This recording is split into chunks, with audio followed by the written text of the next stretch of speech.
Hello viewer, welcome to my channel Jhuma blogs in UK. দেশ বিদেশ থেকে যারা আমার ভিডিওটি দেখছেন তাদের সবাইকে জানাচ্ছি অনেক অনেক বেশি শুভেচ্ছা, স্বাগতম। আজকে আমি আপনাদের রুই মাছ দিয়ে আলু দিয়ে ঝোল করে একটা রেসিপি শেয়ার করছি। এটা হচ্ছে রুই মাছ দিয়ে আলুর ঝোল।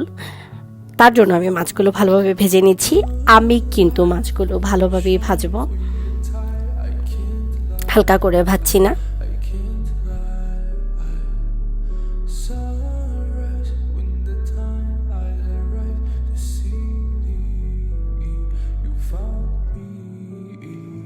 দেখুন, আমি মাছগুলো লাল লাল করে ভেজে নিচ্ছি। যেহেতু এটা আমি আলু দিয়ে ঝোল করব আর 5 ফোড়ন সম্বাস দিয়ে, তাই আমি আলুগুলো ভেজে নেব।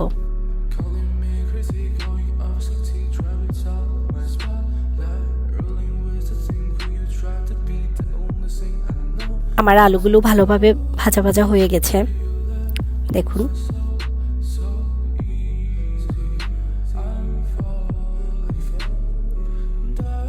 এখন আমি গরম তেলে তেজপাতা, 5 ফোড়ন, শুকনো মরিচ, এলাচি দিয়ে লাল লাল করে ভাজার পর হলুদ, মরিচ, জিরা দিয়ে দেব। এখন আমি হালকা একটু পানি দিয়ে ভালোভাবে কষিয়ে নিচ্ছি।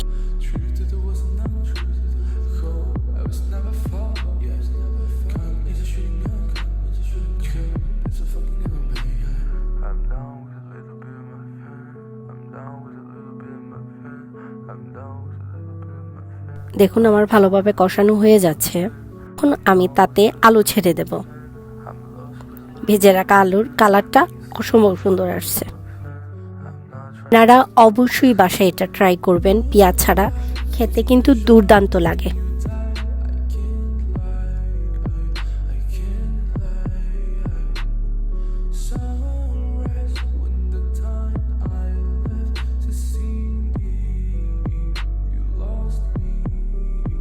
আমি সবসময় রান্নায় গরম পানি ব্যবহার করি, তাই আমার আলু ভালোভাবে কষানো হওয়ার পর আমি গরম পানি ছেড়ে দেব।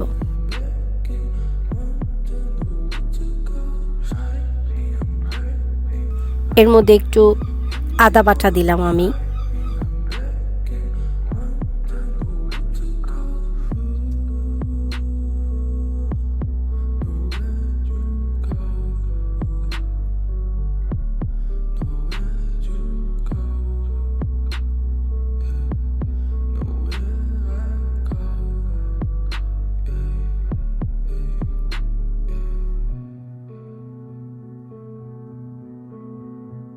এরপর আমি পর্যাপ্ত পরিমাণ পানি দিয়ে দিলাম।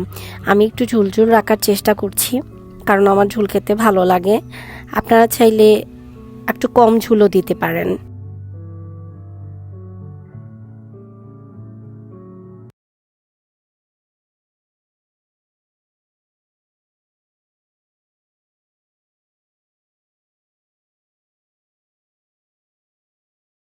এরপর আমি ভেজে রাখা মাছগুলো দিয়ে দেব।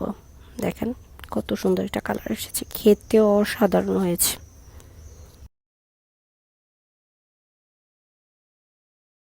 আমার তরকারিটি হয়ে গেছে। আপনারা যারা আমার ভিডিওটি দেখছেন, আশা করি সবাই আমার চ্যানেলটি সাবস্ক্রাইব করবেন, লাইক করবেন, কমেন্ট করবেন, শেয়ার করবেন।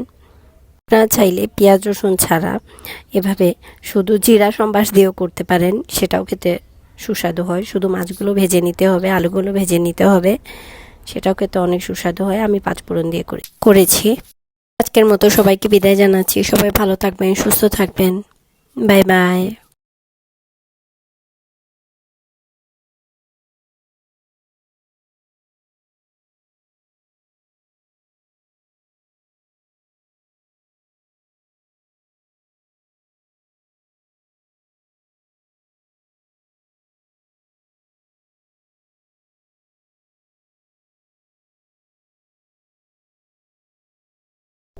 দেখুন, অসম্ভব সুন্দর কালার এসেছে। আজকের মতো বাই বাই।